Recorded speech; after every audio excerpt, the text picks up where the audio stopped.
Hi everyone, আজকের ভিডিওতে কিছু গুরুত্বপূর্ণ ছোট প্রশ্ন জানাবো যেগুলো বিভিন্ন প্রতিযোগিতামূলক পরীক্ষায় এসে থাকে।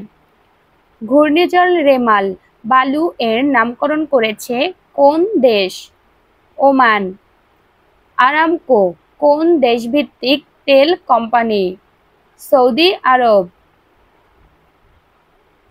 উদ্ভিদ কয়টি প্রক্রিয়ায় পানি শোষণের কাজ সম্পাদন করে? 3টি। ইমবাইবেশন, ব্যাপন ও অভিস্রবণ। সিসিটিভি কোন দেশভিত্তিক রাষ্ট্রীয় সম্প্রচার মাধ্যম? চীন।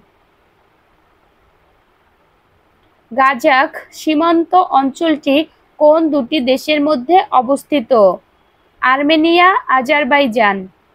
দ্য ডেইলি মেল কোন দেশভিত্তিক সংবাদ মাধ্যম? যুক্তরাজ্য।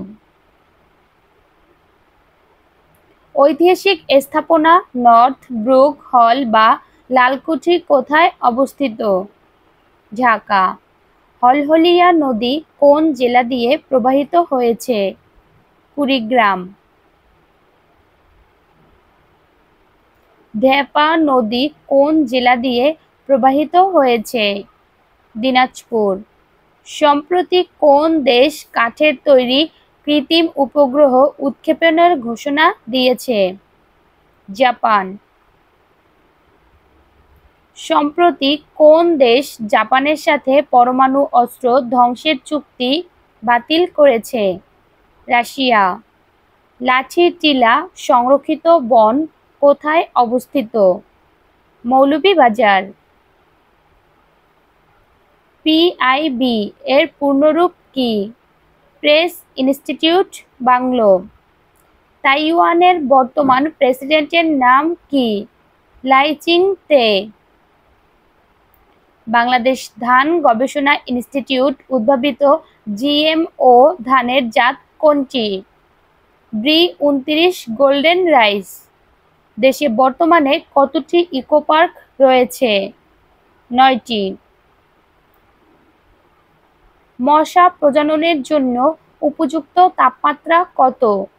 25 থেকে 35 ডিগ্রি সেলসিয়াস। কোয়াড জোটের সদস্য দেশ কোনগুলো? অস্ট্রেলিয়া, ভারত, জাপান ও যুক্তরাষ্ট্র। বর্তমানে দেশে পরিবেশ বান্ধব কারখানার সংখ্যা কতটি? 218টি। কত সালের মধ্যে বাংলাদেশে বয়স্ক মানুষের সংখ্যা দ্বিগুণ হবে? 2050 সাল। আন্তর্জাতিক মানবাধিকার সংস্থার সদর দপ্তর কোথায়? জেনেভা।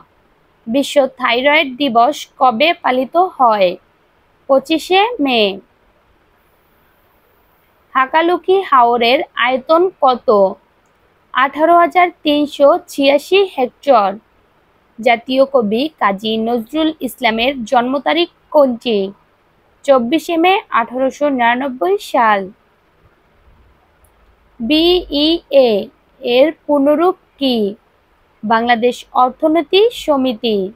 এবছর 65তম আন্তর্জাতিক গণিত অলিম্পিয়াড কোথায় অনুষ্ঠিত হতে যাচ্ছে? Bath, England. এখন পর্যন্ত কতজন বাংলাদেশি শান্তিরক্ষী শহীদ হয়েছেন? 168 জন। আন্তর্জাতিক এভারেস্ট দিবস কবে পালিত হয়? 29শে মে। সম্প্রতি বাংলাদেশ ব্যাংক নির্ধারিত গোলিং প্রেগ মিড রেট সিপিএম কত? 117 টাকা। সুনছড়া চা বাগান কোথায় অবস্থিত? মৌলভীবাজার। ধন্যবাদ সবাইকে ভিডিওটির সাথে থাকার জন্য। প্লিজ সবাই লাইক করবেন, কমেন্ট করবেন এবং শেয়ার করে দেবেন।